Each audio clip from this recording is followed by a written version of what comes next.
I believe everybody can be wealthy. Everybody. It's not a zero-sum game. It is a positive-sum game. You create something brand new, you exchange it with me for something brand new I've created. There's higher utility for both of us. The sum of the value created is positive. It's not like status, where it's like you're higher up, I'm lower down. You're president, so I must be vice president. You're a +1, I'm a -1. It has to cancel to zero.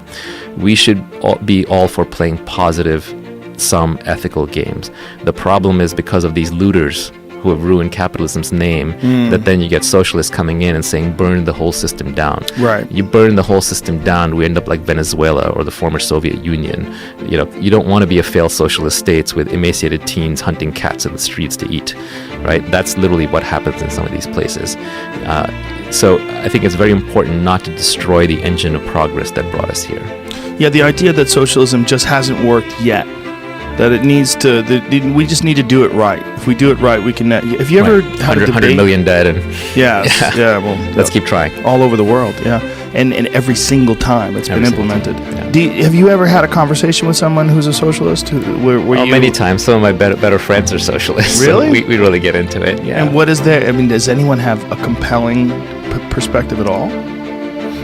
I think really socialism comes from the heart, right? We all want to be socialist. Capitalism comes from the head, because there are always cheaters in any system. Yes. And there's incentives in any system.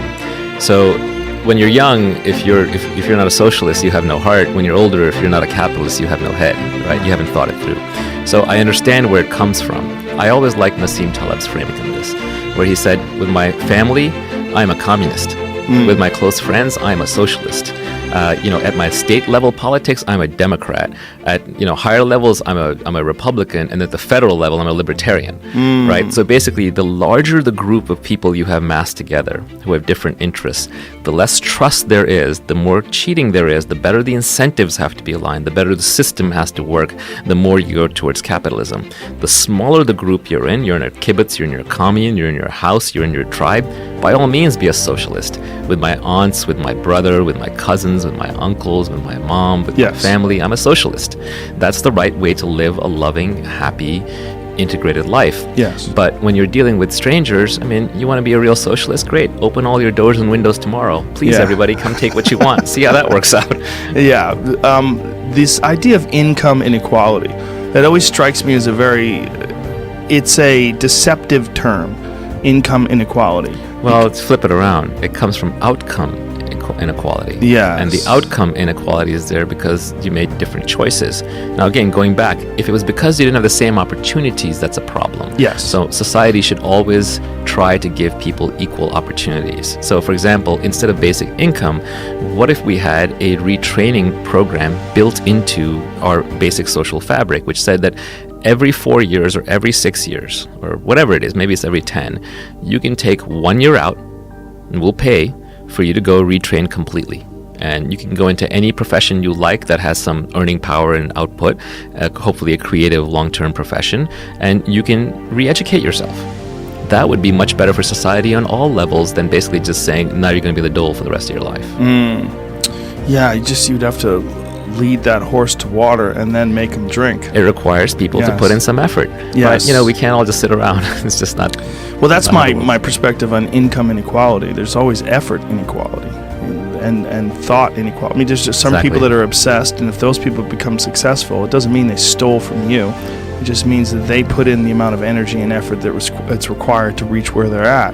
And there's a lot of virtue signaling that goes on now where people say, well, it's because you're privileged. It's like, Yeah, well, there's a you lot of know that. what the greatest privilege is? You're alive. 85% of humanity is dead. Yeah. So how privileged are you? Then you're living in the first world. Then you have 4 limbs, etc. So you can take that argument all the way. It's kind of a nonsense discussion. Well, it's a very weird progressive argument, and it as it pertains to race is always a weird one, right? Because white privilege, to me, although you could look at what they're saying on paper, like, I'm sure there's more black people that are harassed by the police. I'm sure there's more black people who are treated suspiciously by shop owners and the like. But the problem isn't the people who aren't treated poorly. The problem is the people who treat the people poorly. The problem is racism. The problem is not people that didn't ask to be born white or whatever they are and they don't get harassed. So this idea of white privilege or male privilege or whatever it is, that's not the problem. You're just looking at someone who's not a victim of this particular problem that you're highlighting. But you're not looking at the perpetrators of the problem. You're making people perpetrators by simply existing and having less melanin in their skin or having their ancestors come from a it's just geographical racism by location. It's a another sneaky way It's a sneaky, of being racist. Yeah, and then they say you can't be racist. It's not racist because you're white. That's right. That's hilarious if you can't be racist against white people. Right. That one. That's a variation of the hold still while I hit you argument.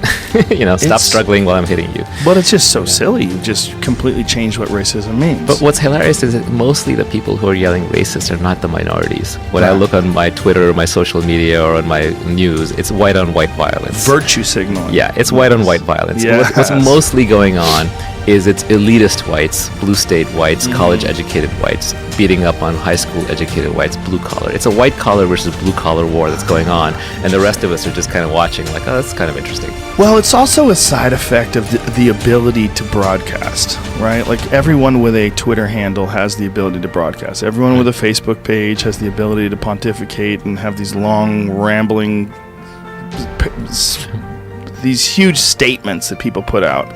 When you read them, it's like, how much time did you put in this? And what do you put that much time in your kids, or your job, or your life, or your future, or planning for your, how much do you work out a day? I mean, you just I read some people's Facebook posts. I'm like, this is a preposterous amount of effort that you put into saying virtually nothing. But see, humans are being creative. Yeah. Let's see an AI do that. Well, that's true. It is creative. It's creative in a very odd way, right? Because it's creative in that they're trying to elicit a response from people, and they're trying to raise their social value or raise their position on the social totem pole. It's signaling, and it's easy signaling because it's the kind of thing that everybody has to agree with you on because nobody wants to be seen as a horrible person. Yeah. And it's very hard to make the nuanced arguments against than it is to just kind of go along.